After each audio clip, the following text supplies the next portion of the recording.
साथियों, आज एक बहुत विशेष दिन है। आज सत्य की जीत हुई है और आप सबको बहुत बहुत बधाई। पार्टी के तरफ से माननीय उच्च न्यायालय झारखंड का जो आज एक आदेश आया है, जिसमें हमारे प्रिय नेता हेमंत बाबू को पिछले 148 दिनों तक कारावास में रहना पड़ा, उसके विवेचना करते हुए एक बहुत बड़ी राहत और सुकून आज हम लोगों को हुआ है जब माननीय उच्चतम न्यायालय ने उनको उनके अर्जी पर जमानत देने का फैसला किया और हम सबको अपने बीच अपना नेता प्राप्त हुआ। हम लोग शुरू से इस बात को कहते आ रहे थे और हेमंत बाबू ने विधानसभा के पटल पर भी जो बातें कही थी कि अगर एक छटाक जमीन, जो कथित जमीन 8 एकड़ कुछ डेसिमल का है, वो यदि हमारे नाम पर होगा तो मैं न केवल राजनीति से संन्यास लूंगा वरन इस राज्य से भी बाहर चल जाऊंगा। उनका यह कठोर प्रण जो था, क्योंकि उस बातों में ईमानदारी और सच्चाई कूट कूट कर भरी हुई थी। आज उसी का स्वीकारोक्ति इस जमानत के आदेश पर भी कहीं से भी ये बातें साबित नहीं हो पाई। कोई डॉक्यूमेंट्री एविडेंस आज तक नहीं आ पाया पिछले 5 महीनों में, और उसके पहले जो 3, 4, 5, 6 महीने लगाए प्रवर्तन निर्देशालय ने, कई बातें सामने नहीं, जिसके कारण आज हमें यह जमानत मिला। यह जमानत कोई आसान शब्द नहीं, ये झारखंड के 4 करोड़ लोगों के विश्वास का जमानत है। आप एक सुनियोजित साजिश के तहत लोकसभा चुनाव के पूर्व आप चाहते थे कि एक जो प्रखर नेता है इंडिया गठबंधन का, उसके पैरों में बेड़ी लगा दिया जाए ताकि वे इस न राज्य में घूम सके न देश में घूम सके, और करोड़ों आदिवासी, दलित, अल्पसंख्यक, मजदूर, नौजवान, महिलाओं के आवाज को बुलंद कर पाए। आपने उनके पैरों में बेड़ियां डाली, हाथों में हथकड़ी डाला, ताकि चुनाव को प्रभावित किया जा सके। ये चुनावी प्रबंधन था भारतीय जनता पार्टी का। ये ईडी का इसमें कहीं कोई आरोप नहीं था, वो कठपुतली थी, वो इशारों पर काम कर रही थी भारतीय जनता पार्टी का, ताकि चुनाव में झारखंड में एनडीए को बढ़त मिले। आदिवासी अस्मिता पर हमला हुआ तो आदिवासियों ने दिखा दिया कि एक भी सीट झारखंड का भाजपा को नहीं मिला, एनडीए को नहीं मिला। और मैं दावा के साथ कह सकता हूं कि हेमंत बाबू यदि बाहर रहते, पूरे देश में आदिवासी जगहों पर जाते, दलितों के पास जाते, अल्पसंख्यकों के पास जाते, नौजवानों के पास जाते, तो आज की राजनीतिक परिस्थिति भारत की दूसरी हो। नेता राहुल गांधी प्रधानमंत्री हो, नेता प्रतिपक्ष नहीं होते, क्योंकि लगभग 30 सीटों का हमारे झारखंड में और 9 सीट और पूरे देश में कम से कम 30 सीट, ये 40 सीटों का इजाफा इंडिया गठबंधन को होगा। आपने भारतीय जनता पार्टी ने साजिश के तहत अपने चुनाव को मैनेज किया, लेकिन अब जो हम लोग कहते हैं ना, साजिश का हो गया अंत, बाहर निकल गया अपना हेमंत, ये आज का नारा है। साजिश का हो गया है अंत,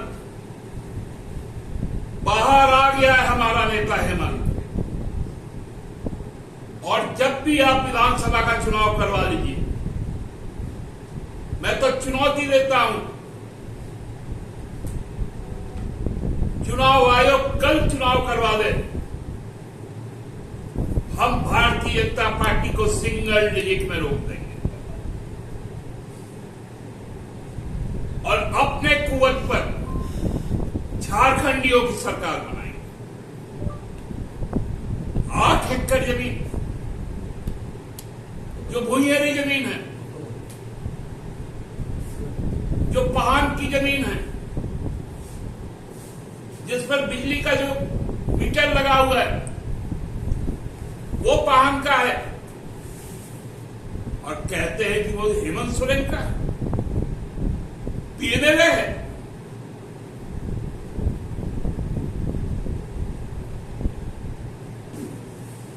आप खोलकर सुन लीजिए, आंख खोलकर देख लीजिए और कान खोलकर सुन लीजिए भाजपा के नेताओं।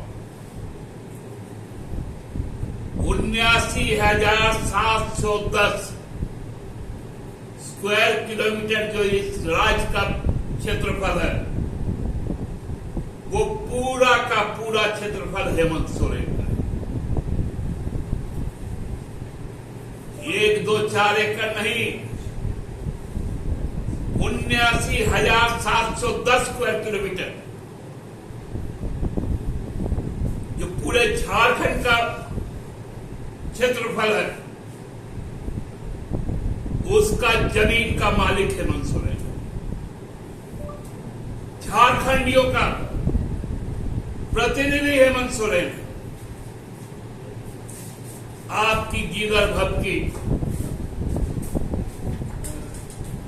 आपकी सोच हम लोगों को डरा भी नहीं सकती और न डिगा सकती। हम लोग जानते हैं संघर्ष करना। अभी 30 जून आने वाला है, हूल दिवस है, और वो संथाल हूल, उसी संथाल के बेटा को आपने जेल में डालने का काम किया था। ये चीजें मत भूलिए कि इस राज्य की माटी सिद्धू कानू चांद भैरव फूलो झानो शेख भिखारी टिके तुमराव राव और सबसे बड़े भगवान बिरसा मुंडा की जमीन। यहां संघर्ष से आप किसको भगाते, किसको डराते?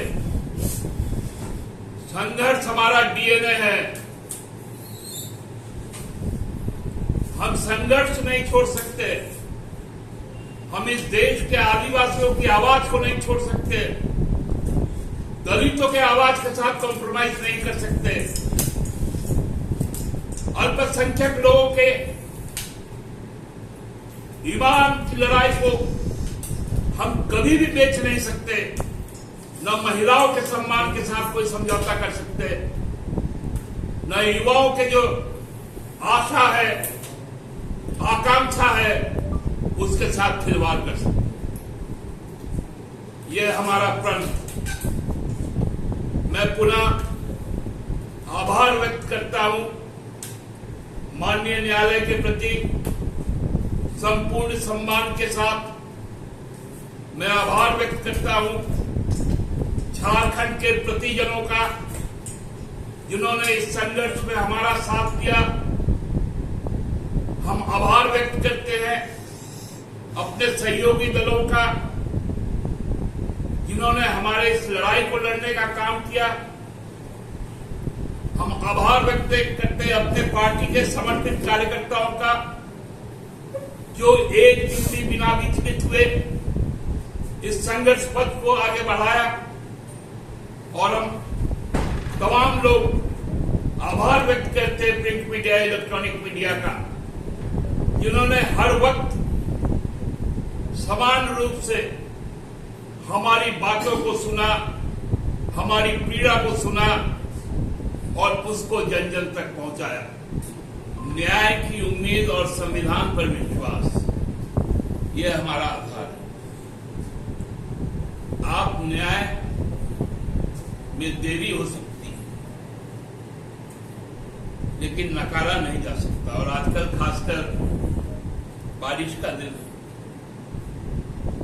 सुबह उठ के शायद सूर्य का दर्शन ना हो, लेकिन बादल छाए रहते हैं, लेकिन ऐसा नहीं है कि सूरज नहीं उगता है और हमेशा के लिए बादल रहेंगे। वो धूप तो आएगी। फिर आ गए हेमंत सोरेन, तो क्या कुर्सी सत्ता परिवर्तन होना है क्या? हम संघर्ष के लिए लड़ते हैं, इसलिए उन बातों पे हम नहीं लड़ते। दादा, एक सवाल है कि आपके नेता बाहर आ गए हैं, केंद्र की राजनीति पे कितना प्रभाव पड़ेगा इनके बाहर निकलने से? अब देखिए ना, आपसे ही तो इन लोगों को छुई मुई खेल याद आ गया होगा। और हम तो एक चैनल को शायद कह भी है कि भाजपा के इस प्रदेश के जिन नेताओं को झारखंड पहले से छोड़ देना है, क्योंकि उसके बाद तो नामो निशान तक नहीं रहेगा यहाँ पर। तो जिनको जिनको जिन प्रदेशों में जाना, जाकर बसना हो, तो एक आवेदन हम लोगों को दे दें।